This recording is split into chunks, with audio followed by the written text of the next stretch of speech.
नमस्कार दोस्तों, मैं फिर से अपने चैनल में आप सभी का स्वागत करता हूं। और दोस्तों अभी हम लोग क्या कर रहे हैं, डीजी देशमुख कर रहे हैं वॉल्यूम 1 और चैप्टर कौन सा उठाया हुआ है हमने, ओपन कास्ट माइंस। आज के वीडियो में हम लोग पकड़ेंगे मैकेनाइज्ड माइंस, ठीक है। और एक चीज मैं आप लोग से शेयर करना चाहता हूं कि जब से मैं डीजी देशमुख के ऊपर काम करना शुरू किया, बड़ी इंपॉर्टेंट बात बता रहा हूं, ध्यान से सुनना। तो भैया हिंदी और इंग्लिश की किताब में ना डाटा में बड़ा डिफरेंस है। कुछ टर्म, कुछ पैराग्राफ ही हिंदी में छोड़ दिया है, इंग्लिश में है। कुछ डाटा जो है वो भी डिफरेंस है। तो अगर जो कोई भी भाई बंधु हिंदी वाला किताब पढ़ रहा है डीजी देशमुख का, तो कृपया करके डाटा वगैरह जो है ना भैया, वो इंग्लिश से आप मैच कर लीजिए। क्योंकि कभी भी एग्जाम वगैरह में जो क्वेश्चन बनता है ना भैया, वो इंग्लिश बुक को ही प्रेफर करता है और उसी का डाटा को वो लोग वैल्यू देता है। ये बात अच्छी से समझ लो, ठीक है। लैंग्वेज थोड़ा नीरस है, पढ़ने में थोड़ा मजा नहीं आता है। मैं तोड़ के पढ़ा रहा हूं तो हो सके आपको अच्छा लग रहा हो, लेकिन ऐसे वो बुक पढ़ना थोड़ा नीरस है, ये मैं भी मानता हूं। लेकिन भैया क्वेश्चन तो अब आता ही है और आएगा ही। माइनिंग का प्रिंसिपल बुक है वो, इनिशियल स्टेज का बुक है वो, बेसिक फंडा है उसमें, सारा पढ़ना सबको है। ये अलग बात है कि पढ़ कैसे रहा या पढ़ाया कैसे जा रहा है, बात समझे कि नहीं। लेकिन डाटा वाटा पे ना थोड़ा सा ध्यान दे दो उसका, ठीक है। चलिए स्टार्ट करते हैं। आज का पहला क्वेश्चन क्या बोलता है कि मैकेनाइज्ड क्वारी में बेंच के फ्लोर की विड्थ अप्रोक्सीमेट क्या होगी। क्या है पहला क्वेश्चन कि मैकेनाइज्ड क्वारी में बेंच के फ्लोर की विड्थ अप्रोक्सीमेट क्या होगी। क्या होगी भैया, 15 मीटर। क्या होगी, 15 मीटर, ठीक है। चलिए आगे क्वेश्चन क्या बोलता है। ओपन कास्ट माइंस में टायर वाले, नोट करने वाली बात है, टायर वाले व्हीकल से अगर ढुलाई की जा रही है तो हॉल रोड का ग्रेडियंट क्या होगा। क्या है, ओपन कास्ट माइंस में टायर वाले व्हीकल से अगर ढुलाई की जा रही है तो हॉल रोड का ग्रेडियंट क्या होगा। क्या होगा, नॉट मोर देन 1/10। क्या होगा, नॉट मोर देन 1/10। चलिए आगे बढ़ते हैं। मैनुअल ओपन कास्ट वर्किंग में खुदाई की रॉक के छोटे छोटे स्तंभ नाप के लिए छोड़ा जाता है। बड़ी इंपॉर्टेंट क्वेश्चन है, ये एक डिफिनेशन है, ध्यान दीजिए। मैं फिर से बोल रहा हूं कि मैनुअल ओपन कास्ट वर्किंग में खुदाई के लिए रॉक के छोटे छोटे स्तंभ छोड़े जाते हैं। किस चीज के लिए, नापी करने के लिए छोड़े जाते हैं, ठीक है। तो ये जो स्तंभ हम लोग छोड़ते हैं नापी करने के लिए, इसको हम लोग क्या बोलते हैं, इसको बोलते हैं भैया हम लोग साखी। क्या बोलते हैं, साखी। और इसमें एक क्वेश्चन और निकल के आता है साखी में, बड़ी इंपॉर्टेंट क्वेश्चन है कि मैनुअल ओपन कास्ट वर्किंग में खुदाई के लिए जो हम लोग साखी छोड़े हैं, तो नाप लेने के कितने दिन के अंदर उसको हटा दिया जाएगा। क्या है, जो साखी है नाप लेने के लिए, जो स्तंभ ओपन कास्ट माइंस में हम लोग छोड़ते हैं, अगर उसका नापी हो गया है तो उसको कितने दिन के अंदर में हम लोग हटा लेना है। कितने दिन के अंदर में, 1 वीक। 1 वीक के अंदर में हम लोग को साखी को हटा लेना है, ठीक है। चलिए अब आगे बढ़ते हैं। क्या बोलता है कि साखी की हाइट क्या होगी। क्या है, साखी की हाइट क्या होगी। क्या होगी साखी की हाइट, साखी की हाइट होगी भैया नॉट मोर देन 2.5 मीटर। क्या होगी, नॉट मोर देन 2.5 मीटर, ठीक है। अब आगे बढ़ते हैं। क्या बोल रहा है इसमें कि जहां साखी के स्तंभों की हाइट, यानी जो साखी जो हम छोड़े हैं उसका जो हाइट है, अगर 1.2 मीटर से अधिक है तो उसके पेंदे का डायमीटर क्या होगा। साखी का हाइट 1.2 मीटर से अधिक है तो उसके पेंदे का डाया क्या होगा। क्या होगा, नॉट लेस देन 1.5 मीटर। क्या होगा, नॉट लेस देन 1.5 मीटर, ठीक है।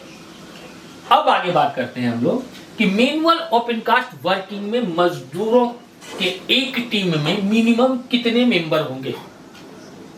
क्या है क्वेश्चन कि open cast, manual open cast working में मजदूरों के एक टीम में मिनिमम कितने मेंबर होंगे। कितने होंगे भैया, 3 से 4 मेंबर, 3 to 4, अब अगर बात करें कि ओपन कास्ट माइंस में महिलाओं का योगदान कितने से कितने समय तक के लिए है, एक्ट में है, रूल में है यह क्वेश्चन। तो भैया के बजे से महिला काम करेगी ओपन कास्ट वर्किंग में?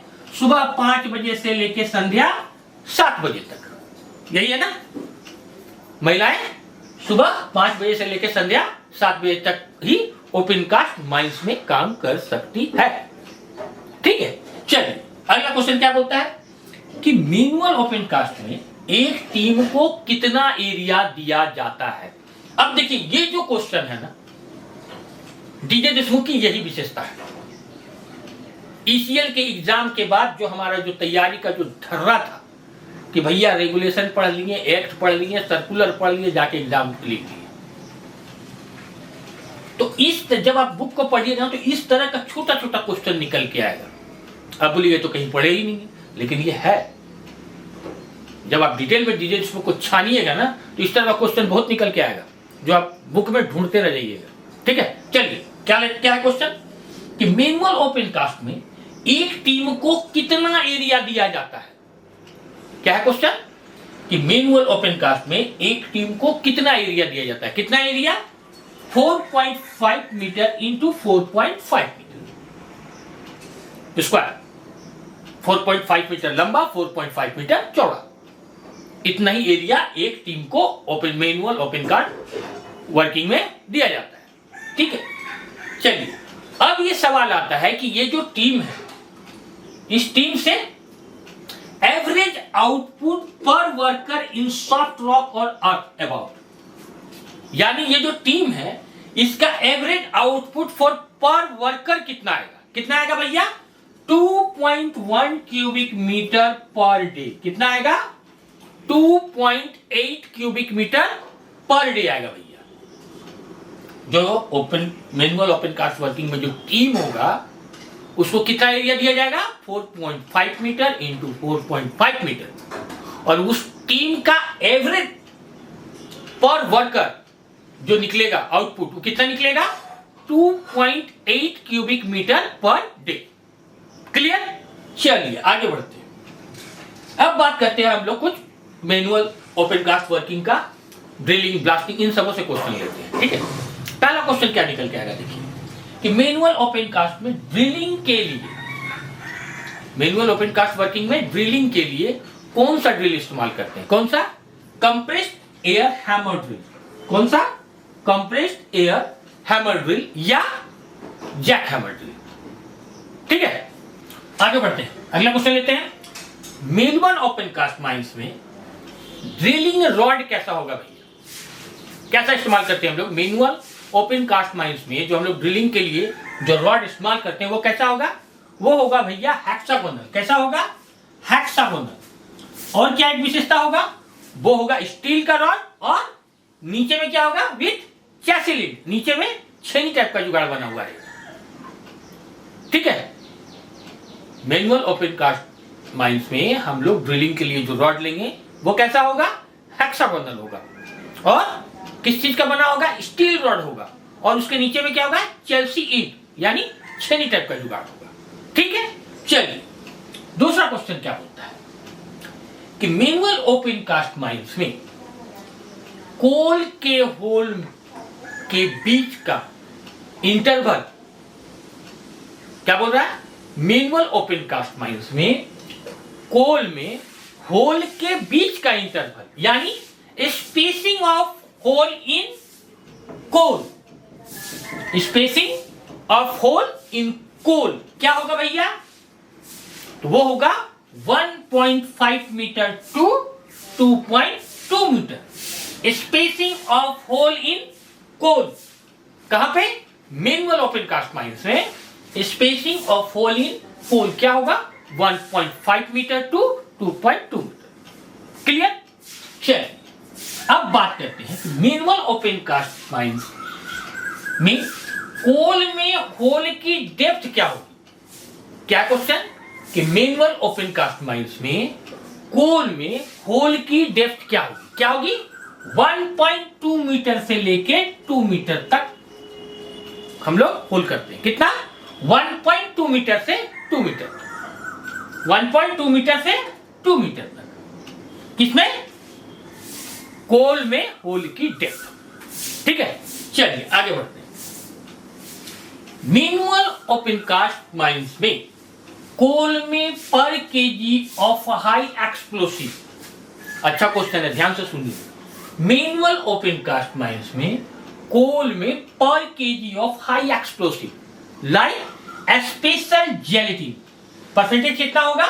60% to 80%। Most important, special gelatin high explosive में कितना? 60% टू 80% से जनरली कितना कोयला टूटता है? क्या है क्वेश्चन?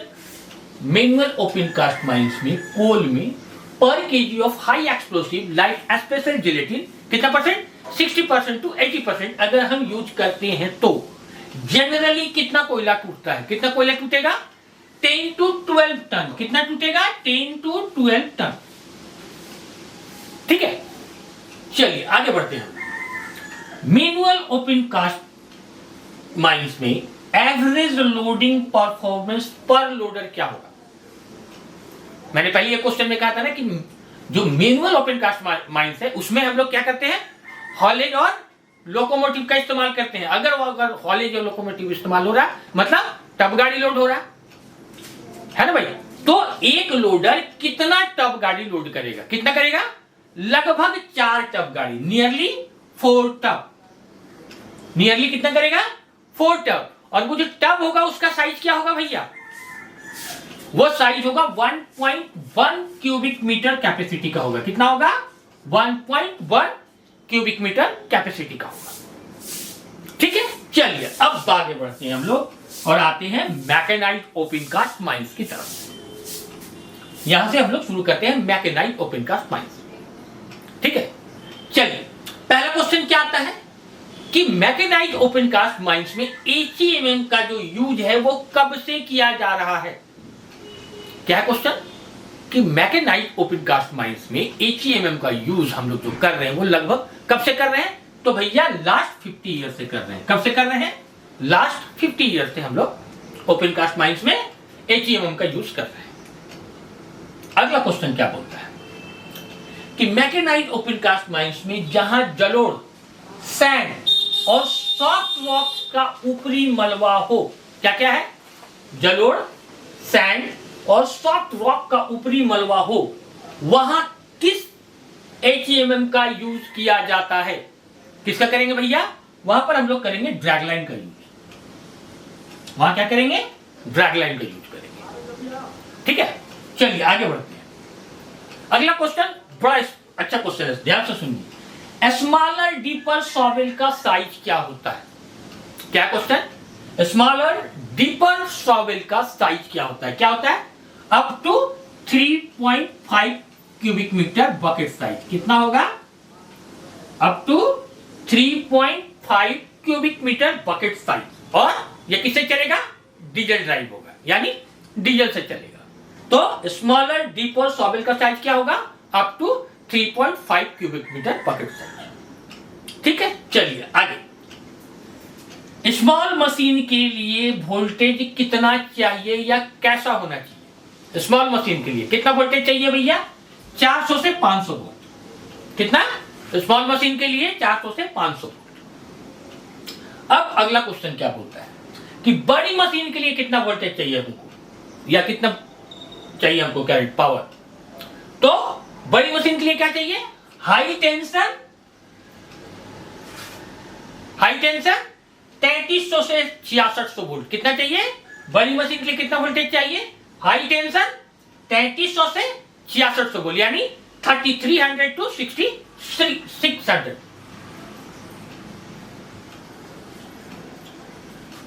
अब बात करते हैं हम लोग बकेट वेल एक्सकैवेटर की। बकेट वेल एक्सकैवेटर के लिए कितना पावर चाहिए भैया हम लोग को? तो भैया बकेट वेल एक्सकैवेटर के लिए हम लोग को चाहिए 11 kV। बकेट वेल एक्सकैवेटर के लिए कितना पावर सप्लाई चाहिए? 11 kV। और ये इसमें एक क्वेश्चन और आ जाता है कि 11 kV जो पावर सप्लाई होगा ना भैया, वो कौन सी केबल से होगा? क्या है क्वेश्चन? कि 11 kV जो पावर सप्लाई होगा वो कौन सी केबल से होगा? तो वो होगा भैया TRS केबल से। कौन सा केबल से होगा? TRS केबल से। ठीक है, चलिए अब हम लोग बात करते हैं ओपन कास्ट माइंस का जो सबसे मेन चीज है भैया, वो क्या है? Open cast machinery. और डीजे देशमुख साहब का जो बुक है ना, इसका जो ओपन कास्ट का चैप्टर है ये यही तक था, और यहां से ये उसने क्या किया है ना, ओपन कास्ट माइंस के जो चैप्टर है उसमें एक एक कर सारा मशीन का वर्णन उन्होंने किया है।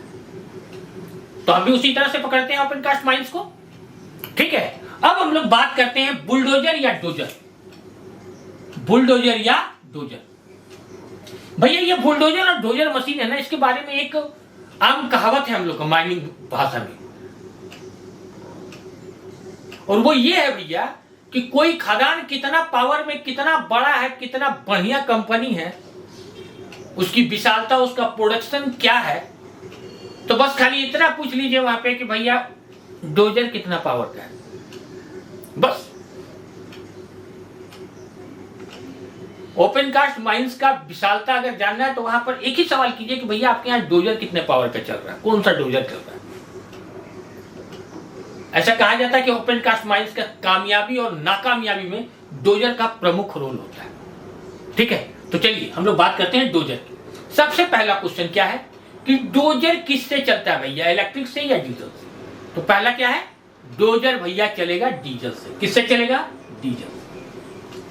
दूसरा सबसे इंपॉर्टेंट क्वेश्चन आता है डोजर के मामले में कि डोजर भाई क्या क्या काम करता है, डोजर का काम क्या है, डोजर का यूज हम लोग कैसे करते हैं। तो डोजर बहुत सारा ओपन कास्ट का बहुत कोई ऐसा काम नहीं है जिसमें उसका मदद आदमी नहीं लेता है। पहला, मिट्टी को समतल करने, मिट्टी को फैलाने, डंपिंग में फालतू रॉक को समतल करने, अस्थायी रास्तों में उतार चढ़ाव देने आदि का काम कौन करेगा भैया? तो डोजर करेगा, ठीक है। अब डोजर का एक इंपॉर्टेंट क्वेश्चन आता है कि डोजर में एक फ्रॉक लाइक जुगाड़ पार्ट्स लगा रहता है। कैसा? फ्रॉक लाइक, यानी हल जैसा एक जुगाड़ लगा रहता है डोजर में। उसको हम लोग क्या बोलते हैं? बड़ी इंपॉर्टेंट क्वेश्चन है, डोजर में ये क्वेश्चन जरूर डालता है कि फ्रॉक लाइक पार्ट्स जो डोजर में जुड़ा रहता है उसका क्या नाम है, क्या कहते हैं उसको? भैया उसको कहते हैं हम लोग रीपर। क्या कहते हैं? रीपर, ठीक है। अब आगे बढ़ते हैं। डोजर जमीन के नीचे और वेदरेड रॉक को कितना नीचे तक खोद सकता है? क्या है अगला क्वेश्चन कि डोजर जमीन के नीचे और वेदरेड रॉक को कितने नीचे तक खोद सकता है? कितने नीचे तक? 1.2 metre to 1.5 metre, 1.2 metre to 1.5 metre, ठीक है। चलिए यहां पर आपका ये डोजर खत्म। अब हम लोग बात करेंगे स्क्रैपर की। किसकी बात करेंगे? स्क्रैपर की, ठीक है। तो स्क्रैपर का पहला क्वेश्चन क्या निकल के आएगा कि स्क्रैपर जमीन को कितनी मोटाई तक छिलता है? स्क्रैपर जमीन को कितनी मोटाई तक छिलता है? कितनी मोटाई तक छिलता है? 75 mm टू 225, यानी 225 mm तक स्क्रैपर जमीन को कितनी मोटाई तक छिलता है? तो भैया 75 mm से लेके 225 mm तक, ठीक है। चलिए आगे बढ़ते हैं। स्क्रैपर की सेंट्रल बॉल की कैपेसिटी का रेंज क्या है? स्क्रैपर की सेंट्रल बॉल की कैपेसिटी का रेंज क्या है? क्या है range? 3 cubic metre to 22 cubic metre. कितना है रेंज? स्क्रैपर के सेंट्रल बॉल की कैपेसिटी का रेंज कितना है? 3 cubic metre to 22 cubic metre, ठीक। आगे क्या बोलता है कि डंपिंग यार्ड में स्क्रैपर मिट्टी कितने मोटे स्तर में, क्या है, कितने मोटे स्तर में और कितने फासले तक गिरा सकती है? क्या है कि डंपिंग यार्ड में स्क्रैपर कितने मोटे स्तर में और कितने फासले तक मलबा गिरा सकता है? कितने तक? अब हम लोग बात करते हैं मोटे स्तर। कितना मोटा स्तर का स्क्रैपर माल गिराएगा?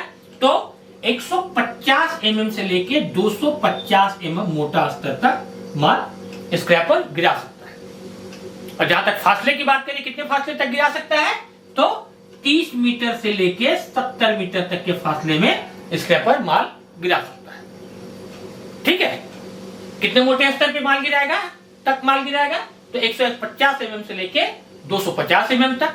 और कितने फासले तक, कितनी दूरी तक माल को गिरा सकता है, तो 30 मीटर से लेके 70 मीटर तक की दूरी तक माल स्क्रैपर गिरा सकता है। ठीक है, चलिए आगे बढ़ते हैं। ये इंपॉर्टेंट क्वेश्चन है स्क्रैपर का, ध्यान से सुनिएगा, थोड़ा लंबा क्वेश्चन है कि स्क्रैपर में अगर complete cycle time of loading and unloading का डिस्टेंस अगर 300 मीटर के अंदर है, तो स्क्रैपर का कंप्लीट साइकिल टाइम क्या होगा। क्या क्वेश्चन कि स्क्रैपर में अगर लोडिंग अनलोडिंग का डिस्टेंस अगर 300 मीटर के अंदर है, तो स्क्रैपर का कंप्लीट साइकिल टाइम क्या होगा। अगर 300 मीटर के अंदर लोडिंग अनलोडिंग का डिस्टेंस है स्क्रैपर का, तो उसका कंप्लीट साइकिल टाइम क्या होगा, 5 to 6 मिनट। क्या होगा, 5 to 6 मिनट। तो दोस्तों, आज का ये जो वीडियो है ओपन कास्ट माइंड का दूसरा वीडियो, मैं यहीं तक रोकता हूं। आशा करता हूं आप लोगों को काफी पसंद आया होगा। चलते चलते दोस्तों, आप लोगों से गुजारिश करूंगा कि मेरी हिम्मत को बढ़ाते रहिए, मेरे साथ जुड़ते रहिए, मेरे चैनल को प्लीज शेयर कीजिए, सब्सक्राइब कीजिए। तब तक के लिए धन्यवाद।